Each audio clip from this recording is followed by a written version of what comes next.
السلام علیکم پاکستان کے سابق D G I S I Asad Durrani نے سابق ڈی جی را اے ایس دلت کے ساتھ مل کر ایک مشترکہ کتاب لکھی۔ اس کتاب کا نام دا اسپائی کرونیکلز را آئی S I and the illusion of peace تھا۔ یہ کتاب منظر عام پر آتے ہی پاکستان اور انڈیا میں سوشل میڈیا پر بحث و مباحثہ کا مرکز بن گئی۔ آج ہم اسی کتاب کا جائزہ لیں گے کہ آخر اس کتاب میں ایسی کون سی باتیں ہیں جن کی وجہ سے یہ کتاب پبلش ہونے کے ساتھ اس سب کی مرکز نگاہ بن گئی۔ اس کتاب کو دیتیہ سنہا نے کمپائل کیا ہے۔ یہ کتاب اسد درانی اور اے ایس دلت کے انٹرویوز پر مشتمل ہے۔ اس کتاب کے 33 چیپٹرز ہیں۔ یہ کتاب بنیادی طور پر اس تصور کے گرد گھومتی ہے کہ اگر پاکستانی اور ہندوستانی لوگ متحدہ ہندوستان میں دوستانہ طریقے سے رہ سکتے ہیں تو یہ لوگ اپنے الگ الگ وطن میں رہتے ہوئے بھی دوست بن سکتے ہیں۔ تو آئیے ہم اس کتاب کو چیپٹر بائی چیپٹر دیکھتے ہیں۔ چیپٹر 1 سیٹنگ دا سین۔ اس کتاب کو لکھنے کے لیے سب سے بڑی پیش رفت اس وقت ہوتی ہے جب اسد درانی اور اے ایس دلت استنبول میں ایک ہوٹل میں ملتے ہیں۔ اے ایس دلت اس سے پہلے کشمیر پر ایک کتاب لکھ چکے ہیں۔ اسد درانی کے مطابق اس کتاب میں صرف انڈین نقطہ نظر کو پیش کیا گیا تھا۔ اسد درانی یہ کتاب مشترکہ طور پر لکھنے پر اس لیے رضامند ہوئے تھے تاکہ وہ پاکستان کا موقف بھی اچھی طرح بیان کر سکیں۔ درانی اور دلت اس بات کو ضمناً مانتے کہ پاکستان اور انڈیا دونوں ممالک ایک دوسرے کے خلاف پراکسی وار میں مصروف ہیں۔ Chapter 2 the accidental spy master. Asad Durrani بتاتے ہیں کہ وہ کرنل کے عہدے پر فائز تھے جب ان کا تقرر آئی ایس آئی میں ہوا۔ پھر 1980 سے لے کر 1984 تک مغربی جرمنی میں پاکستان ایمبیسی میں بطور ڈیفنس اٹیچی ان کا تقرر ہوا۔ جنرل ضیاء الحق کی موت کے بعد 2 سال کے لیے ان کا تقرر ملٹری انٹیلیجنس میں ہوا۔ اس کے بعد وہ دوبارہ آئی ایس آئی میں شامل ہوئے اور مزید 18 ماہ آئی ایس آئی کے ساتھ کام کیا۔ اسد درانی کے مطابق آئی ایس آئی کا کام ممکنہ خطرات کا اندازہ لگانا اور متعلقہ اداروں کو اس کے بارے میں آگاہ کرنا ہے۔ وہ مزید کہتے ہیں کہ ممکنہ خطرات کا اچھے سے اندازہ لگانے کے لیے آئی ایس آئی نے بہت سے اسپیشلسٹ کو ہائر کیا ہوا تھا۔ Chapter 3 brotherhood to the rescue. 2 موقعوں پر را نے آئی ایس آئی کی بہت مدد کی۔ پہلی بار 2003 میں جب را کی ایک خفیہ خبر موصول ہوتی ہے جس میں جنرل پرویز مشرف کے قتل کا منصوبہ ہوتا ہے۔ را یہ خبر آئی ایس آئی کو دے دیتی ہے۔ را کا یہ قدم لائن آف کنٹرول اور ورکنگ باؤنڈری پر جنگ بندی میں بہت سازگار ثابت ہوا۔ دوسری مرتبہ 2015 میں جب اسد درانی کا بیٹا اسامہ جو کہ 20 سال سے جرمنی میں رہائش پذیر تھا، وہ وہاں 15 سالوں سے ایک سافٹ ویئر کمپنی میں کام کرتا تھا۔ اسامہ کسی کام کے سلسلے میں انڈیا گیا۔ اس کے پاس صرف کوچی کا ویزا تھا۔ اسامہ پاکستانی ویزے پہ تھا۔ اسے انڈیا میں پاکستان کے متعلق ویزا قوانین کا پتہ نہیں تھا۔ وہ جرمنی واپس جانے کے لیے ممبئی ایئرپورٹ چلا گیا جبکہ اس کے پاس ویزا صرف کوچی کا تھا۔ وہ ایئرپورٹ پر گرفتار ہو گیا۔ پھر اے ایس دلت نے اس معاملے میں مداخلت کی اور اسامہ کو رہا کروایا۔ Chapter 4 Pakistan's deep state. Deep state اس ریاست کو کہتے ہیں جس میں فوج ریاستی معاملات میں مداخلت کرتی ہو۔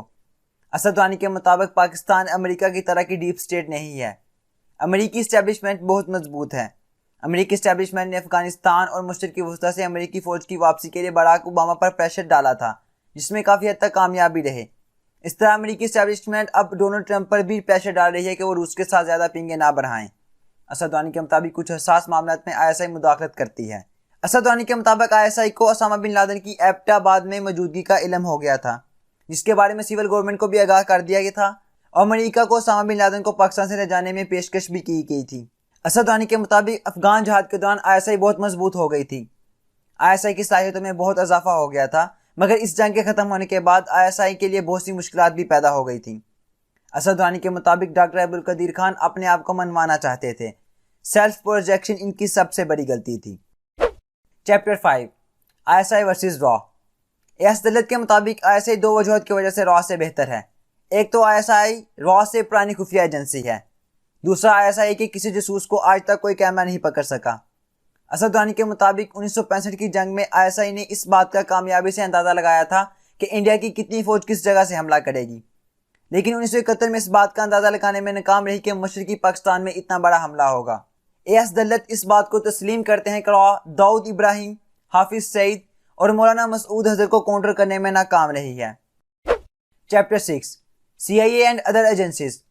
Asad Durrani C I A کو کوئی اچھی خفیہ ایجنسی نہیں مانتے کیونکہ سی آئی اے ٹیکنالوجی پر بہت انحصار کرتی ہے۔ اسی طرح سی آئی اے انڈیا کے نیوکلیر دھماکوں کا سراغ لگانے میں بھی ناکام رہی تھی۔ اسد درانی اور اے ایس دلت دونوں اس بات کو تسلیم کرتے ہیں کہ MI5 اور MI6 جو کہ برطانوی خفیہ ایجنسیز ہیں دنیا کی بہترین خفیہ ایجنسیز ہیں۔ Chapter 7 the intelligence dialogue. Asad Durrani کے مطابق ان پر انٹیلیجنس شیئرنگ پر کوئی قدغن نہیں تھی۔ وہ اپنی معلومات کو سابقہ افسران اور دوسری خفیہ ایجنسیوں سے فری ڈسکس کر سکتے تھے، لیکن ان کے اس دعوے کے متضاد ان کی کتاب شائع ہونے کے بعد انہیں وضاحت کے لیے GHQ طلب کیا گیا تھا۔ چیپٹر 8 اسٹیٹس کو۔ اسد درانی کے مطابق ماضی میں انڈیا کشمیر میں اسٹیٹس کو کا حامی تھا، مگر پاکستان اس کو بگاڑنا چاہتا تھا۔ مگر اب صورتحال مختلف ہے۔ ماضی میں حریت کانفرنس کو دلی میں پاکستانی سفارتی عملے سے ملنے کی اجازت نہیں تھی، مگر اب حریت کانفرنس پاکستان میں آ جا سکتی ہے۔ اب محبوبہ مفتی بھی پاکستان سے بات چیت کرنے کو تیار ہے۔ مزید اسد درانی کا خیال ہے کہ 1998 میں بھارت نے نیوکلیئر دھماکے کر کے خطے میں طاقت کا توازن خراب کر دیا، جس کے جواب میں پاکستان کو مجبوراً نیوکلیئر دھماکے کرنا پڑے۔ چیپٹر 9 دا کور کے ورڈ۔ انڈین کشمیر کو ایک بٹر ایشو سمجھتے ہیں، جبکہ پاکستانی کشمیر کو کور ایشو سمجھتے ہیں۔ کشمیر کا اصل مسئلہ یہ ہے کہ کشمیری آزادی کے بعد کس کے ساتھ رہنا پسند کریں گے، پاکستان یا India. Chapter 10 Aman Ullah گلگتیز dream of independence. کشمیریوں کو آج تک صرف 2 آپشنز دیے گئے، یا پاکستان سے الحاق کرو یا انڈیا سے، مگر امان اللہ گلگتی تیسری آپشن کے لیے کوشش کر رہا تھا، اور وہ تھا آزاد خود مختار کشمیر۔ امان اللہ کو نہ تو پاکستان نے سنجیدگی سے لیا نہ انڈیا نے، بلکہ پاکستانی اسٹیبلشمنٹ اس کے خلاف ہو گئی۔ مقامی سیاستدانوں نے اسٹیبلشمنٹ کا کام اور آسان کر دیا۔ ان سیاستدانوں میں سردار قیوم اور جماعت اسلامی سب سے آگے تھے، جن کا مقصد کشمیر کا پاکستان سے الحاق تھا۔ اسد درانی کے مطابق آزادی کے بعد پاکستان کو کشمیریوں کے عزائم پر شک تھا کہ کہیں کشمیری پاکستان سے الحاق سے انکار نہ کر دیں۔ کشمیر کی آزادی اور خود مختاری آج بھی ایک قابل عمل حل ہے۔ چیپٹر 11 کشمیر دا مودی ایئرز۔ اسد درانی کے مطابق کشمیر میں احتجاج اور ہنگامہ خیزی برہان وانی کی شہادت کے بعد شروع ہوئی، مگر ایس دلت کے مطابق کشمیر میں ہنگاموں کی وجہ 2014 کے الیکشن تھے، جب BJP اور PDP ممکنہ کامیابی حاصل نہ کر سکی۔ الیکشن کے بعد محبوبہ مفتی کشمیر کی وزیر اعلیٰ بنی، مگر وہ کشمیریوں کے مسائل حل کرنے میں ناکام رہیں۔ چیپٹر 12 دا ان لوڈ ڈاکٹر فاروق عبداللہ۔ دلت کے مطابق 2002 میں فاروق عبداللہ اسمبلی الیکشن ہار گئے اور انہوں نے پاکستان جانے کا فیصلہ کیا۔ فاروق عبداللہ کا خیال تھا کہ انڈیا اسے پسند نہیں کرتا، مگر پاکستان بھی اسے پسند نہیں کرتا تھا۔ Chapter 13 take what you can get. Asad Durrani کے مطابق پاکستان انڈیا کے لیے مکمل کشمیر حاصل کرنا ناممکن ہے۔ آپ طاقت کے بل بوتے پر جتنا حاصل کر سکتے ہیں کر لیں۔ دونوں ملکوں کو چاہیے کہ آپسی تعاون سے مسئلہ کشمیر کو حل کر لیں۔ مسئلہ کشمیر حل کرنے سے پہلے 3 چیزوں کو نظر انداز کرنا ہوگا: 1947 کی خون ریزی، آرٹیکل 370 اور LOC۔ درانی کے مطابق مسئلہ کشمیر حل کرنے سے پہلے دونوں ممالک کو باہمی تجارت کو فروغ دینا چاہیے، اس سے دونوں ممالک کے لوگوں کا ایک دوسرے پر اعتماد بحال ہوگا۔ Chapter 14 India Pakistan almost friend. Dalit کے مطابق دونوں ممالک میں اصل مسئلہ باہمی اعتماد کی کمی ہے۔ انڈیا کے تمام وزرائے اعظم نے پاکستان سے ایسے تعلقات قائم کرنے کی کوشش کی، مگر واجپئی سب سے آگے نکل گئے۔ 1999 میں انہوں نے بس پکڑی اور جذبہ خیر سگالی کے تحت لاہور پہنچ گئے۔ پھر کارگل کی جنگ ہوئی، مگر وہ پھر بھی مایوس نہ ہوئے۔ 2001 میں انہوں نے مشرف کو آگرہ میں دعوت دی، مگر وہ وہاں بھی مایوس ہوئے۔ اس کے باوجود 2004 میں انہوں نے پاکستان میں منعقد ہونے والی سارک کانفرنس میں شرکت کی۔ اسد درانی کے مطابق واجپئی کے اقدامات انڈیا کو فائدہ پہنچاتے رہے اور سب نے پاکستان کو ہی کارگل جنگ کا ذمہ دار قرار دیا۔ کارگل جنگ ایک انتہائی بے وقوفانہ آپریشن تھا۔ Chapter 15 lonely Pervez Musharraf. اسد درانی کے مطابق کارگل آپریشن نے مشرف کو باولا کر دیا تھا۔ انڈیا نے کارگل کی کچھ چوٹیوں پر قبضہ بھی کر لیا تھا۔ بینظیر بھٹو کے دور میں مشرف یہ آپریشن نہ کر سکے، مگر جب پاکستان نے ایٹمی دھماکے کر دیے تو پھر مشرف کو یقین ہو گیا تھا کہ اب ہم انڈیا کو پاکستان میں داخل نہیں ہونے دیں گے۔ پاکستان نے داخ والا راستہ بند کر دیا تھا، جس کی وجہ سے انڈیا کی سیاچن تک سپلائی لائن کٹ گئی تھی۔ نواز شریف کو اس آپریشن کی تفصیلات اور ان کے نتائج کا علم نہیں تھا۔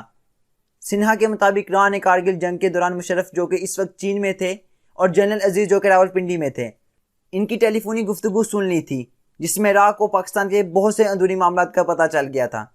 درانی کے مطابق کارگل جنگ کی سیاسی ذمہ داری نواز شریف کے کندھوں پر تھی۔ کارگل جنگ کے بعد نواز شریف نے مشرف سے چھٹکارا حاصل کرنے کا فیصلہ کر لیا تھا، مگر اس کے نتیجے میں نواز شریف کو اپنی حکومت سے ہاتھ دھونا پڑا۔ درانی کے مطابق 2004 میں وزیرستان میں فوج بھیجنے کی وجہ سے پاکستان میں بم دھماکوں کا کلچر عروج پر پہنچ گیا۔ Chapter 16 Modi's surprise move. Dalit کے مطابق مودی پاکستان سے تعلقات میں بہتری لانا چاہتے تھے، مگر پٹھان کوٹ اور ارہی حملوں نے ان کی حوصلہ شکنی کی۔ اس کتاب کے اگلے چیپٹرز کی سمری اگلی ویڈیو میں پیش کی جائے گی۔